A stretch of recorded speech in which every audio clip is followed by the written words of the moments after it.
Olá, pessoal. Aqui é a professora Janaína Félix em mais uma audição de nossa língua sem mistérios. E hoje, antes de iniciar, mando um grande abraço para todos que estão ouvindo ou que irão assistir pelo canal no YouTube do site Acessibilidade em Foco e também ouvir depois uma das várias edições no programa da amiga Lady Vic, lá na Rádio Cristal Vic, e seu programa de 4 às 6 da tarde, de segunda a sexta, Tarde Legal. Pois bem, quer interagir com a gente? Envie um e-mail para jana.fg25@gmail.com, Jana com 2 N's. E hoje eu vou falar de mais algumas expressões populares e falar um pouco de algumas das escolas literárias da literatura brasileira. Porque, como disse, cai em questão de provas semelhantes no Enem. Então, gente, a primeira expressão aqui é como se fosse até uma interjeição, né? Quando a gente diz que a pessoa tá cheia de nhenhenhen. Não, hoje em dia tá até falando assim, deixa de mimimi. Pessoa cheia de mimimi, que é reclamando demais, né? Nhenhenhen também tem uma semelhança assim, né? Mas na língua tupi, iê, eu não sei se estou falando a pronúncia direta, né? Direito, aliás, que até lembra o ritmo, né? Da música Jovem Guarda, iê. Mas iê em tupi significava falar.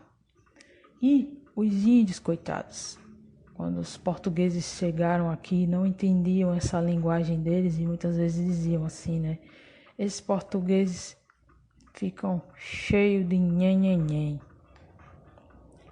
né? Com muita enrolação, não estou entendendo nada. E outra que também advém lá do tempo da colonização é vá tomar banho. E de onde surgiu?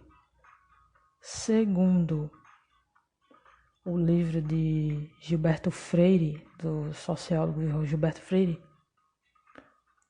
Casa Grande Senzala, em uma das passagens do livro, este fazia uma análise da higiene do índio versus seu colonizadores portugueses.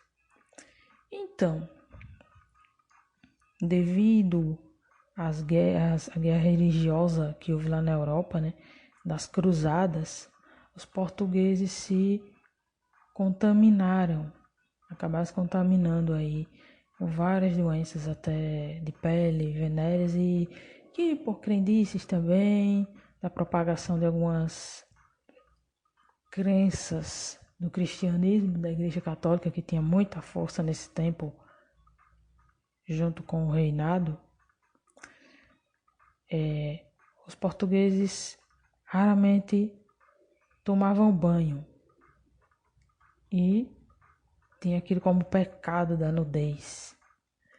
Enfim, imagina esse povo passa um tempão vendo aquela viagem de navio para cá, aí comparado com os nativos aqui que tem ou tinham à disposição bastante água, estava constantemente sempre se lavando, se limpando com as folhas, né, da mata, bem diferente dos portugueses que mal trocavam de roupa e assim, né, exalavam um cheiro não muito agradável para os nativos.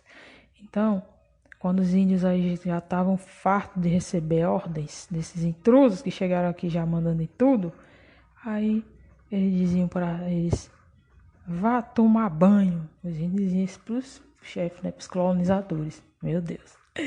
Vá tomar banho. E aí essa expressão pegou e tá vendo, 600 anos depois, não mudou o significado, né? Assim, não no sentido de mandar a pessoa ir tomar banho mesmo, né? Mas virou como uma ofensa. Vá, que eu não sei a origem, né? Dizer, vá catar coquinho, vá procurar fazer, ou me deixa em paz. Não é até uma ofensa, né? Até, além de ser ofensa, também dar um basta, um arremate, uma discussão. Pois bem, gente,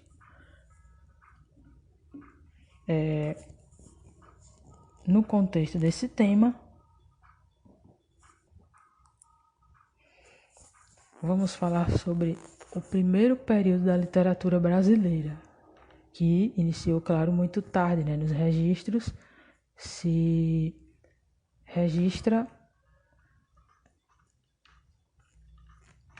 desde ou a partir do chamado descobrimento da exploração da terra pelos colonizadores, que no caso foram os portugueses.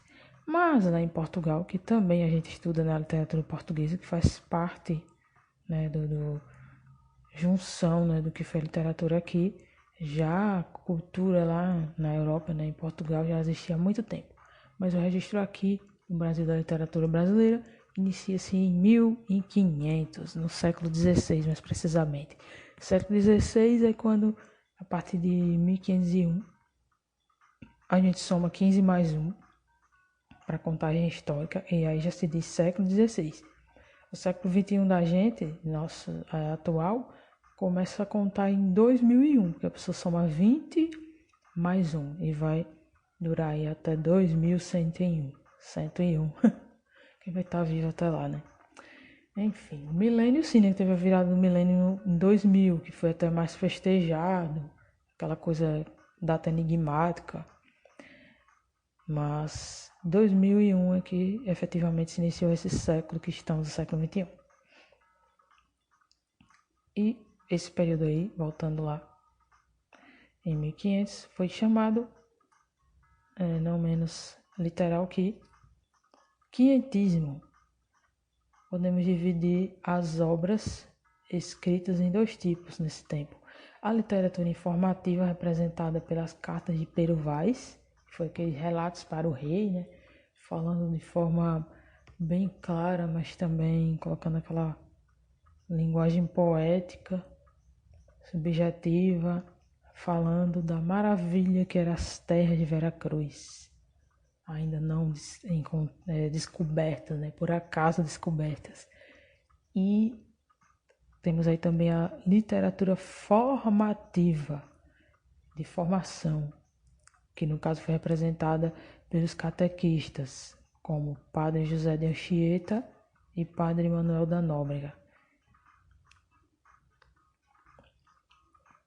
E aí temos o seguinte, que foi representado por poemas, peças teatrais, tudo baseado no tema da religião católica. Ou seja, houve não só a colonização, tomada das terras, mas também a imposição da religião católica, que era da Europa e dos portugueses, frente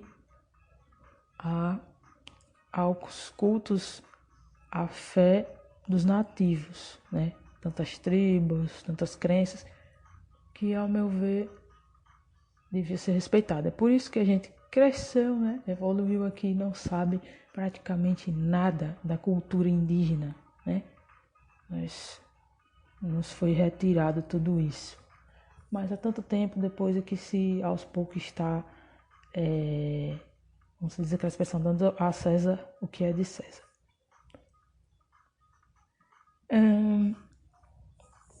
Falado da característica dos principais autores e principais obras aqui do quinhentismo,